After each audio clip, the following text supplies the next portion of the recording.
This is Agriculture Today. I'm Samantha Bennett with the K-State Radio Network. We're starting this Monday's programming, as we always do, with a cattle market update from the director of the Livestock Marketing Information Center, Katelyn McCullock. She shares insight on some of the volatility seen in the cull cow markets this past week, October trade data that was recently released, and what trends she expects to see come the new year. Also ahead, Antonina Broyaka, K-State Extension Associate in Agricultural Economics, provides an update on the Russian invasion on Ukraine. She shares that Russian aggression will continue to have a long-lasting impact on Ukrainian agriculture as well as global food security as a whole. We end with this week's wildlife segment, where K-State fisheries and aquatics specialist Joe Gerken gives advice on how to make ponds more appealing to different types of birds. That and more is coming up ahead on Agriculture Today.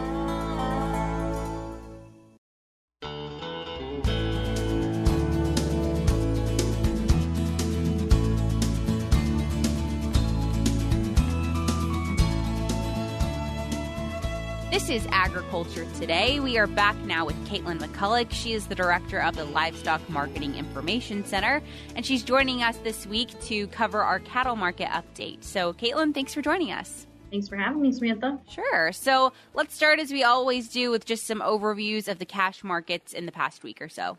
Well, the fed cattle market has been quite strong, holding 155 at the end of last week. It's fared quite a bit better than maybe the futures market did during the week, which was pretty wild. It started the week out fairly strong and then had about a $3 dip midweek last week before coming all the way back on Friday.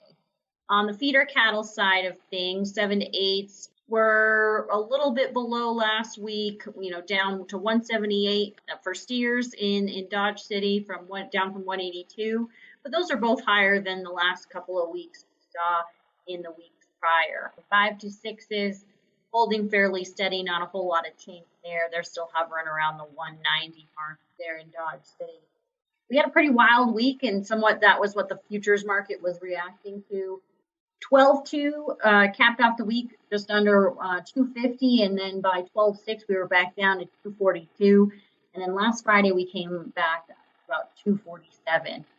It's a little bit of a strange time of year in terms of the meat markets. You're right ahead of Christmas, which means any sort of wild moves may be attributed to somebody thinking they might be a little short for the holiday weeks, but most of that purchasing is already taken place, and they should be well positioned for whatever features they might offer at the retail level.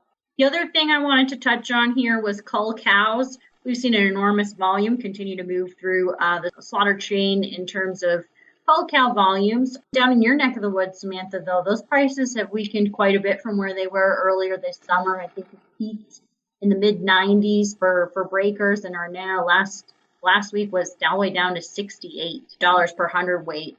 That's a little different. The Southern Plains prices have taken a little bit of a bigger slide, as well as Kansas. But if you look at the national cull cow values, those breakers are holding more steady. They're down from maybe where they were earlier in the week. And of course, these are priced as dressed. So if you can do the math in your head, if you're listening, they're down about $20 a hundred on a dress basis. So down from about, the high 160s down to about 144 a hundred was the average price 2 weeks ago, I should say.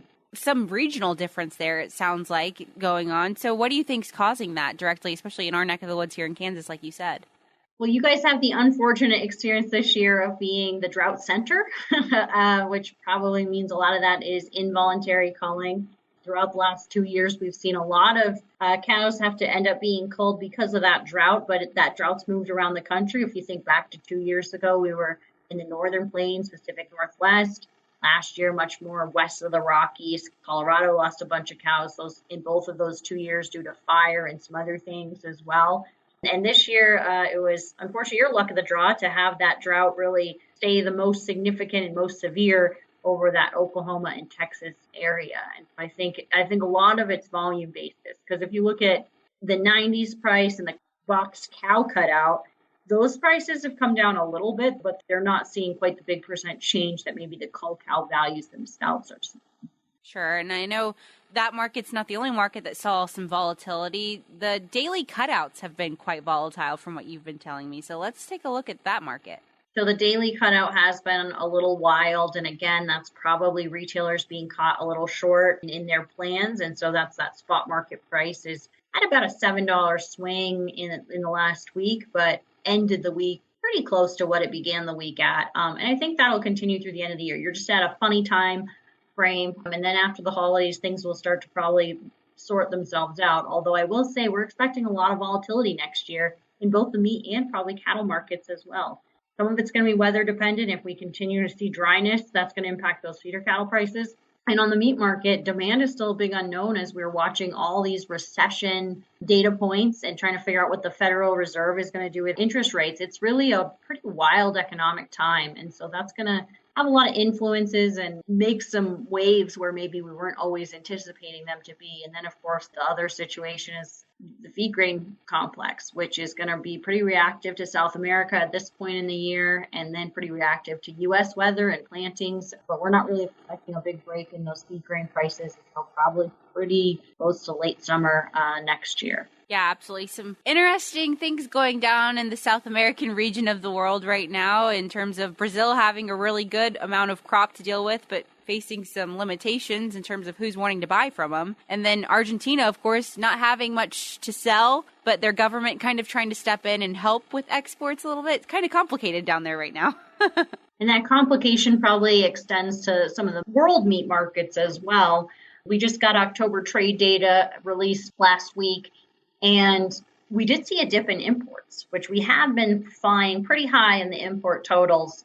They were down about 11% from last October, back in late 2021. And some interesting things, most of our major suppliers were down. The exception was Uruguay, up 43% from a year ago, and Canada was up 3%, as well as Argentina, up 32%. But Brazil, down about 66% from last year, so quite a bit smaller volume seen there than a year ago. And then New Zealand also down over 30% as well. And so a little bit interesting there. In terms of beef exports, another strong month for beef exports, especially after last month's dip. So the September data was below a year ago, which is kind of interesting. This month, October, was up 10%, so very strong. Vietnam saw a fourfold increase from last year. That's a big number, big percent increase. South America up 18%, Canada up 14%, China up 28%. So that market, basically had a little stutter there in September, but has climbed right back on to the previous trajectory. So good sign in terms of U.S. still exporting relatively high value meat to the rest of the world. Absolutely. I hope to see that carry through the rest of the year. But of course, those trade reports kind of further behind than most. So we'll wait to hear what those look like come the new year. And then I know that globally there's just been a lot going on. But when we focus on here at home, our U.S. markets, like you said, we're expecting a very volatile start to the year. So when it comes to preparing for the new year, what sort of trends do you think we can anticipate seeing? I think from a demand perspective, you have to wonder how much the retailer is going to be able to pass on high beef costs. And in 2020, the retailer margin was really large, as was the packer margin. That's shifted in the last 2 years. Packer margins are very close to the 5-year average, if not working its way lower. And it's coming at a time when we have, 155 feds. And so in order to maintain a relationship there that would be positive for the packer and continue to see high fed prices and their ability to pay for them, there's going to be a little bit of a challenge in how much the U.S. consumer is willing to pay for beef. And one thing we're watching is if that price continues to climb. So, we've been firmly in that $7 per pound average as sort of an aggregate number across all quality, across all cuts. I think you really are going to need to see that number take off, or at least see some of that price move higher to get the high fed cattle prices that we've been talking about. And, the interesting thing will be when the timing is, do we have a little bit of slowdown in price appreciation? Probably. But I do think retail beef prices will probably increase to a large degree in the next 2 years. Now, how high, I don't know. But also it matters what relative prices are. So I got asked a question the other day, where does seafood fit into this? And I think as a red meat person, we don't always think of seafood as a substitute. We're meat and potatoes type of people, and that's generally what we think about. But I think when those price points become closer together, when you are looking at similar prices for beef versus salmon, or name your favorite seafood dish or seafood center of the plate protein, that conversation maybe shifts a little bit. Whereas normally, at least in my market, and probably I would guess true for Kansas, you're not close to an ocean, seafood's usually pretty expensive. But if beef prices are more comparable to that type of product, I think it changes how consumers think of it. The other thing I would say is you have this interesting thing where pork and chick came up in terms of retail price in the last couple of years, and we're going to get another price point this week on what retail prices did last month. And so that'll help tell us what's been going on. Now, pork demand has been very strong and retail prices have been able to maintain. It won't be a good sign if we see retail beef prices slip. That'll mean that they're having a little bit of trouble moving some product. And what we're looking at is trying to maintain those prices, if not move them higher from a beef demand standpoint, because you already know the supply side is going to be contracted. Sure. So it's just a matter of how all those other factors come into play, especially when we think of the market as a whole, not just the cattle industry, but all livestock markets. Yeah, there's obviously competition that occurs there. So we'll keep an eye on that for sure come the new year and see where those markets take us. But Katelyn, as always, thank you so much for joining us this week. All right. Thank you. Absolutely. Once again, that was Director of the Livestock Marketing Information Center, Katelyn McCullock, joining us for this week's Cattle Market Update. We'll be back with more ahead on Agriculture Today.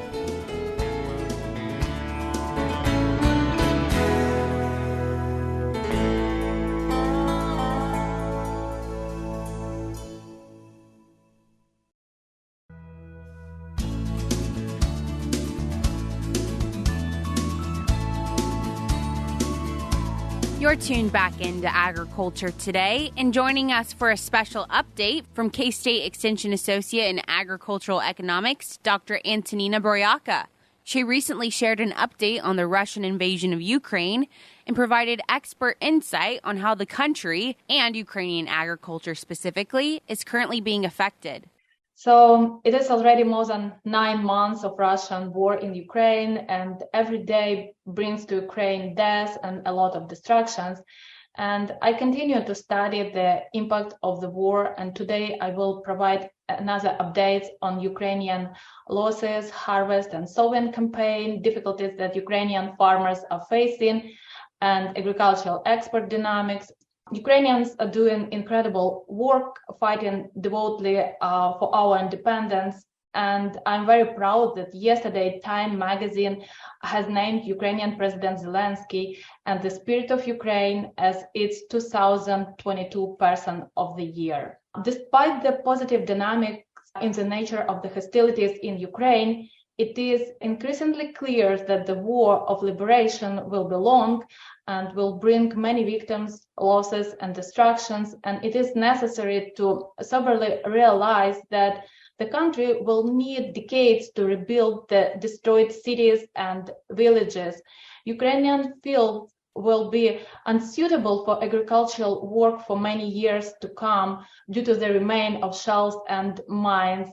Numerous industrial facilities, including those that determine the structure of the national economy, will not be able to be restored and produce products. And millions of displaced people will not return to their homes and possibly to the country at all. 400 missiles and 100 of kamikaze drones had been directed from Russia to affect Ukrainian civil infrastructure since October 10. As a result, 50% of our energy system is destroyed. It creates new challenges for residents and producers. There is an interruption of the production process, water supply, heating. After complete blackout, Ukraine restored electricity delivering for 80% in average within the country. It is still 20% shortage of power necessity. However, there are differences across regions.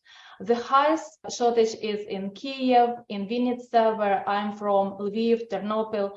Kherson region is not connected to energy system at all due to constant hostilities. After an update specifically on the current energy crisis now affecting the country, Antonina continues to describe the damages inflicted by the Russian invasion on Ukrainian production. The amount of direct damages to Ukraine agri-industrial complex is $6.9 billion. This includes damages of land, agricultural machinery, storage facilities, livestock and beekeeping. Indirect losses in Ukrainian agriculture due to the invasion of Russia reached $34.25 billion, including decrease in agricultural crops, that is together $14.2 billion, disruption in logistic and lower price for export-oriented goods, that is $18.5 billion, decrease in livestock production, almost $350 million related to the reduction in production of meat, milk, eggs, and bee products, increase in production cost, $862 million related to increase in the cost of fertilizers and fuel. Reduction in perennial crops production, $322 million. In terms of crop productions, crop losses, the biggest share is from sunflower and wheat production decrease, since sunflower and winter wheat crops dominate in southern region. The estimated animals that died because of the Russian aggression is almost 212,000 heads of cattle, 507,000 of pigs, 95,000 heads of sheep and goats, 11.7 million heads of poultry, 400,000 of bee families, more than 70% of all registered bee families in Ukraine. Ukraine has almost completed harvesting of all crops except corn. As of December 1st, grain and leguminous crops in Ukraine yielded 41 million tons on a 9 million hectares, which is 76% of the planned area. The most significant drop in terms of harvested area is for peas and millet, and that is 63% and 55% accordingly. We lost 45% of crops of barley, 43% of wheat, and 39% of sunflower, since a substantial share of these crops is produced in the area directly affected by the war. Compared to the baseline line scenario, relatively less decrease is accepted for corn, around 18.3%. This is mainly because the corn belt in Ukraine is located in a center of the country, a bit at south and below the liberated north of Ukraine. However, the production losses for corn could be higher due to farmers' potential inability or unwillingness to collect the harvest. 40% of corn area have not been harvested during the normal time frame before December. At this stage, around 10% of planted corn areas might not be harvested, as farmers are facing both shortage of funds for fuel and available storages. An additional factor impacting a farmer's decision to harvest is a ratio between the farm gate price, which is tied to a functional logistic for grain, and the price of natural gas routinely used to dry up grains. Under some circumstances, it makes no economic sense for farmers to harvest grain. The average yield of crops, as for reported date, was 4.51 metric tons per hectare. That is 18% less than in previous year. And unfortunately, the highest drop is in corn yields, 23%, and for sunflower, 14%. Antonina wraps up her update on the grain market in Ukraine with information on the current export markets and mediums. The geographical structure of Ukrainian grain export has been changed. From the beginning of 2002 2023 marketing year, Indonesia reduced Ukrainian export of wheat by 16 times, Egypt by 10 times. Instead, Romania, Turkey, and Spain became larger importers of Ukrainian wheat. In a corn market, a significant drop in Chinese import from Ukraine, but increase again in Romania, Spain, Turkey, Italy, Poland, Hungary import. The same is on a barley market. China resigned Ukrainian import by 20 times. In sunflower oil market, EU and India traditionally the largest importers of Ukrainian oil. The extension of Black Sea Grain Initiative gave Ukraine and the world hope for increasing the export of the critically needed amount of grain to import-dependent countries. But as I said, it slowed down during last month.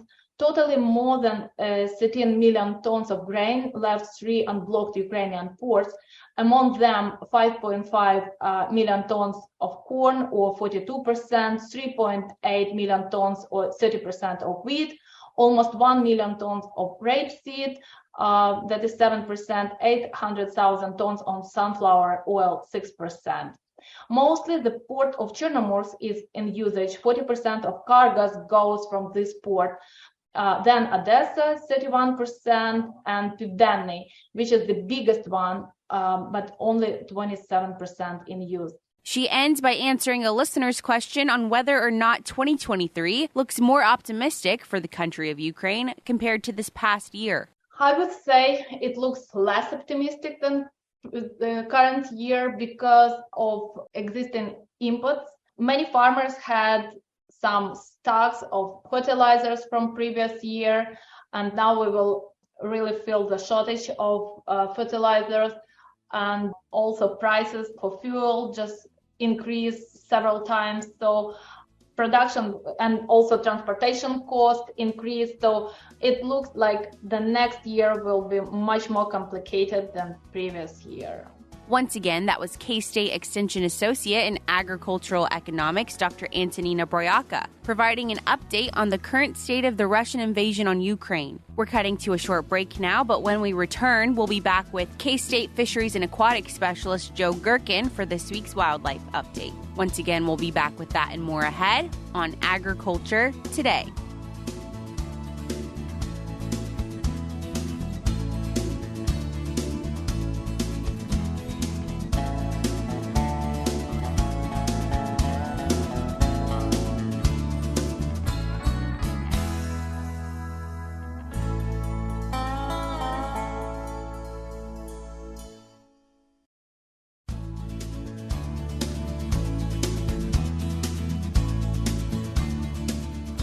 This is Agriculture Today. We are ending our programming today, as we always do, with a wildlife segment. And joining us for that this week is Joe Gerken. He is our K-State Fisheries and Aquatics Specialist. So, Joe, thanks for being here today. Yeah, thanks for having me back. Absolutely. So today you wanted to kind of focus on birds and how ponds and water sources can attract them in. Yeah, this is a fun time of year. There's a lot of bird species that are in the area.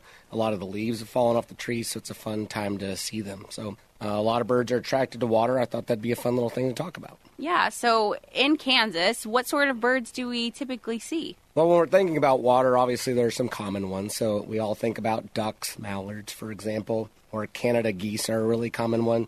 So the waterfowl are obvious, but a lot of birds are using these water sources. So you get birds like a variety of songbirds. So they're using it for bathing, cleaning themselves off. Even when it's cold, they need to be clean. And they're also drinking the water. So having some open water is important. Songbirds, this time of year, we see a lot of dark-eyed juncos, a lot of tufted titmice, red-winged blackbirds. So those are in addition to the species that are around all the time, like northern cardinal or blue jays. So there's just so much variety. If you go out to a pond this time of year or any water source, a spring, creek, something like that, you can see 30, 40, 50 species. So it's a really fun time of year to get out and kind of identify some of those different species that we have. Yeah, a good time for bird watchers for sure then. And there's some features that you can add to your water that best attract birds. So let's talk about some of those. Yeah, so I think having an area for the birds to perch. They feel safe when they can be up high. So having shrubs near a pond is generally beneficial. It helps protect them. Having some trees or brush piles is also going to be really beneficial.